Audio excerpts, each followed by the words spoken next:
பிரியமானவர்களே, இயேசு கிறிஸ்துவின் நாமத்தில் உங்களுக்கு என் அன்பின் வாழ்த்துக்கள். எப்படி இருக்கீங்க? நல்லா இருக்கிறீங்களா? இந்த இடம் பாக்குறீங்கல்ல, கடல் தான் எல்லா இடம் இருக்கிற உலகம் முழுதும் பல தேசங்கள் கடற்கரையில இருக்குதல்ல, அது மாதிரி கடல் தான் அப்படின்னு பாக்குறீங்களா? இலங்கை தேசத்துல கொழும்பு பட்டணத்துல இருக்கிற கடல் பகுதி இது. எங்க போனாலும் அலைகள் இப்படிதான் வந்து கொண்டே இருக்கும். இந்த அலைகள் வந்தாலும் அதற்கு ஒரு கரையை ஆண்டவர் நியமித்து வைத்திருக்கிறார். அதுக்கு மேல வராத என்பதாக ஒரு கரையை குறித்து வைத்திருக்கிறார். மனிதன் அதையும் மாற்றும்படி கடலை நிரப்பி அதுல பட்டணங்களை உருவாக்கி கொண்டிருக்கிற காலத்திலே நாம வந்திருக்கிறோம்.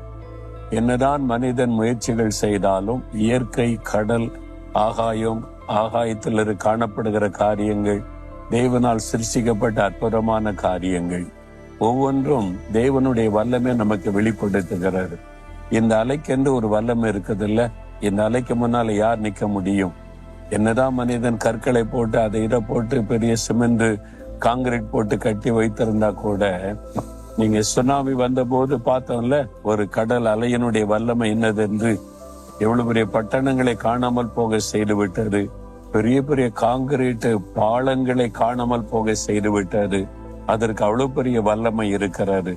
அது மாதிரி தேவன் சிருஷ்டித்த ஒவ்வொன்றும் ஒவ்வொரு வல்லமை கொண்டதா இருக்கிறது. சூரியனை பாருங்க, நமக்கு நல்ல ஒரு வெளிச்சத்தை கொடுத்து நம்முடைய சரீரத்துக்கு ஆரோக்கியத்தை கொடுக்கிற வல்லமையும் அதற்கு இருக்கிறது. இந்த பயிர் வகைகளை அது முளைக்க பண்ணி, அதை செழிக்க பண்ணி, அதை நல்லாக விளைய செய்கிற ஒரு வல்லமையும் அதற்கு இருக்கிறது. அது மாதிரி தேவன் சிருஷ்டித்த ஒவ்வொன்றுக்கும் ஒரு வல்லமை இருக்கிறது. அப்ப தேவனால் சிருஷ்டிக்கப்பட்ட உங்களுக்கும் எனக்கும் நமக்கும் ஒரு வல்லமை இருக்கிறது. அந்த வல்லமையை உணர்ந்து கொள்ளணும். நாம் சாதாரணமானவர்கள் அல்ல. வல்லமையுள்ள தேவன் என்னை சிருஷ்டித்திருக்கிறார். வல்லமையுள்ள ஆண்டவர் என்னோடு இருக்கிறார். எனக்கும் ஒரு வல்லமை இருக்கிறது என்பதை உணர வேண்டும். அதை உணர்ந்து நம்மை ஜெபிக்கும் போது அந்த ஆசீர்வாதங்களை பெற்றுக்கொள்ள முடியும். இப்ப பாருங்க, வேதத்துல இந்த ஆண்டவர் ஒரு வார்த்தை கொண்டு பேச விரும்புகிறார். நீதிமொழிகள் 3ஆம் அதிகாரம் 26வது வசனம். கர்த்தர் உன் நம்பிக்கையாயிருந்து உன் கால் சிக்கிக் கொள்ளாதபடி காப்பார். கர்த்தர் உன்னை காப்பார். ஆண்டவர் உங்களை காப்பேன் என்று வாக்கு கொடுத்திருக்கிறார். நான் உங்களை பாதுகாக்கிற தேவன். உங்களுடைய ஆத்மாவை நான் பாதுகாப்பேன், போக்கையும் மரத்தையும் நான் காப்பேன். உங்களை காக்கிற தேவன் தூங்குவதுமில்லை உறங்குவதுமில்லை என்று வாக்கு கொடுத்திருக்கிறார். கர்த்தர் உங்களை காப்பார். எந்த சூழ்நிலையிலும் உங்களை பாதுகாக்கக்கூடிய வல்லமை அவருக்கு உண்டு. நீங்கள் வசிக்கிற சூழ்நிலை, ஊழியம் செய்கிற சூழ்நிலையில உங்களை பயமுறுத்தக்கூடிய ஏதோ ஒரு காரியம் இப்ப நடந்து கொண்டிருக்கலாம். அதுல உங்களை பாதுகாக்க தேவன் வல்லவர். எதுல ஆண்டவர் பாதுகாக்கிறாராம்? உன் கால் சிக்கிக் கொள்ளாதபடி கர்த்தர் உங்களை பாதுகாப்பாராம். அப்போ நம்முடைய சிக்க வைப்பதற்கு இந்த உலகத்துல ஒரு காரியம் இருக்கிறது. அது யாருன்னா எதிராளியாகிய சாத்தான். எதுலயாவது நம்ம சிக்க வைக்கணும், கண்ணில அகப்படுத்தணும், பாவத்துல சிக்க வச்சிடணும், ஒரு கடன் பிரச்சனைக்குள்ள சிக்க வச்சிடணும், இந்த பிரச்சனைக்குள்ள சிக்க வச்சிடணும்னு சொல்லி சாத்தான் பல விதங்களிலே கண்ணிகளை வைக்கிறான். பாருங்களேன், உங்க செல்போன்ல திடீர்னு போன் வரும். யார் அப்படின்னு கேட்டா, உங்களுக்கு 2 லட்சம் ரூபாய் கடன் கொடுக்கறதுக்கு நாங்க ஆயத்தமா இருக்கிறோம். அதாவது உங்களை கடன்காரனாய் மாற்றுவதற்கு நிறைய பேர் ஆயத்தமா இருக்கிறாங்க. உங்களை சிக்க வைப்பதற்கு சாத்தான் பலரை பயன்படுத்துவான். நீங்க தேவையில் இருக்கும் போதுதான் இப்படி எல்லாம் போன் வரும். உடனே நினைப்பீங்க, கர்த்தர் தான் வழியை திறந்துட்டாருன்னு. ஆண்டவர்கிட்ட நீங்க கேட்டீங்கன்னா, வேண்டாம் மகனே, வேண்டாம் மகளே, உனக்கு வேறொரு வழி வச்சிருக்கிறேன்னு சொல்லுவார். ஏன்னா நம்மளை கடன் பிரச்சனையில சிக்க வைத்து நம்மை அவமானப்படுத்தி வேதனைப்படுத்த சாத்தான் திட்டம் வைத்திருக்கிறான். அதுல சிக்க கொள்ளக்கூடாது. நம் கால் சிக்க கொள்ளாதபடி கர்த்தர் நம்மை காப்பார். எத்தனையோ விதங்களில் கர்த்தர் என்னை காப்பாற்றி இருக்கிறார்.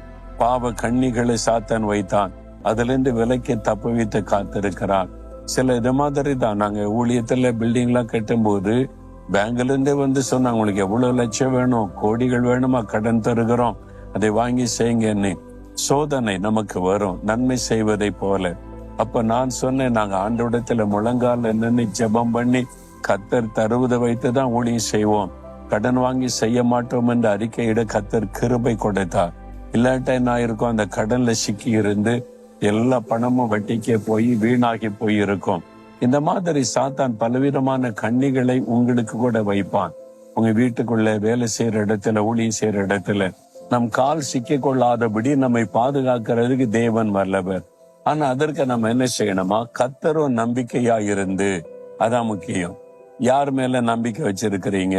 உங்க மேலையா, உங்க திறமை மேலையா, உங்களுடைய தாளந்து மேலையா, உங்களுடைய அனுபவங்கள் மேலையா, உங்களுடைய வேலைகள் மேலையா, எது மேல உங்களுடைய நம்பிக்கை வச்சிருக்கிறீங்க?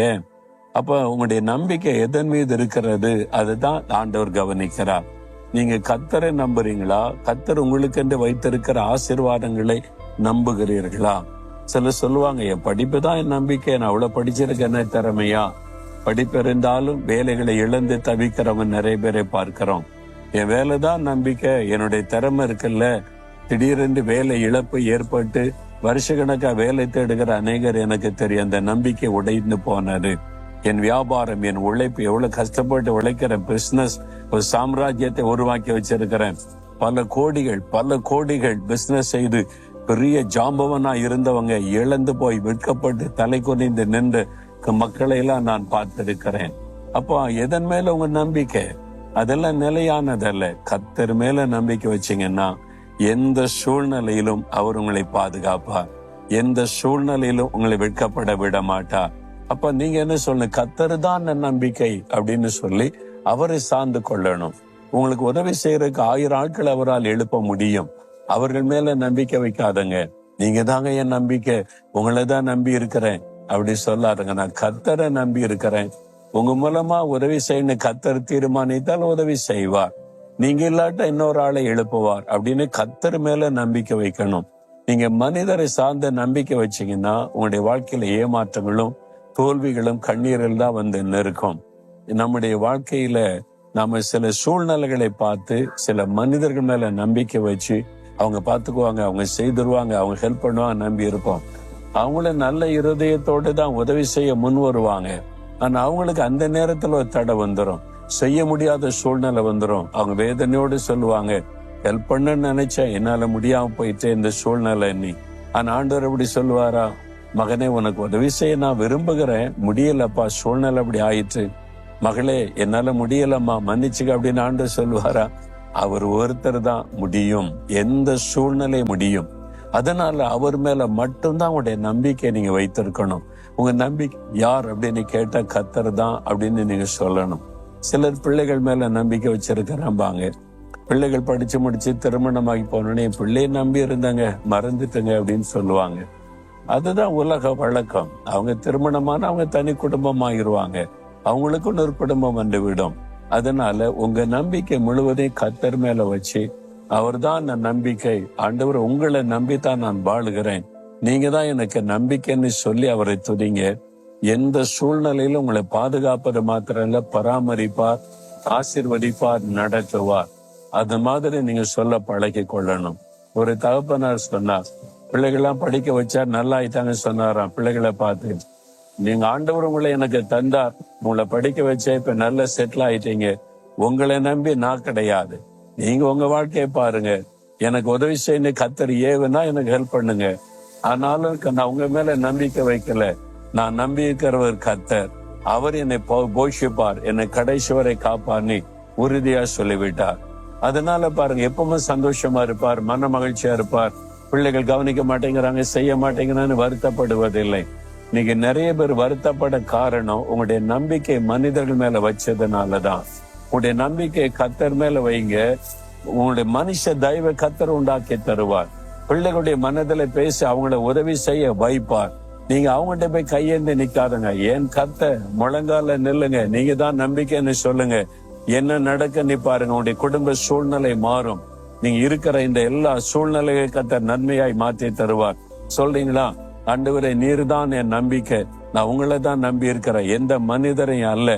நீங்க தான் எனக்காக சிலுவையில ரத்தம் சிந்தி மரித்து உயிர்த்தெழுந்தவங்க, எனக்கு வாக்கு கொடுத்திருக்கிறீங்க, கடைசி வரை காத்து கொள்ளுவீங்க, உம்மை நம்புற ஆண்டவரே, என் எந்த சூழ்நிலையிலும் மனிதரை நம்புவதில்லை அப்படின்னு அறிக்கையிடுங்க.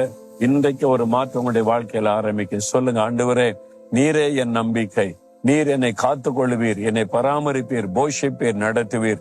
இனி எந்த மனிதனையும் சூழ்நிலையை நம்பாதபடி உம்மை மாத்திரமே நம்பி சார்ந்து கொள்ளுவேன். இயேசுவின் நாமத்தில் ஆமேன், ஆமேன்.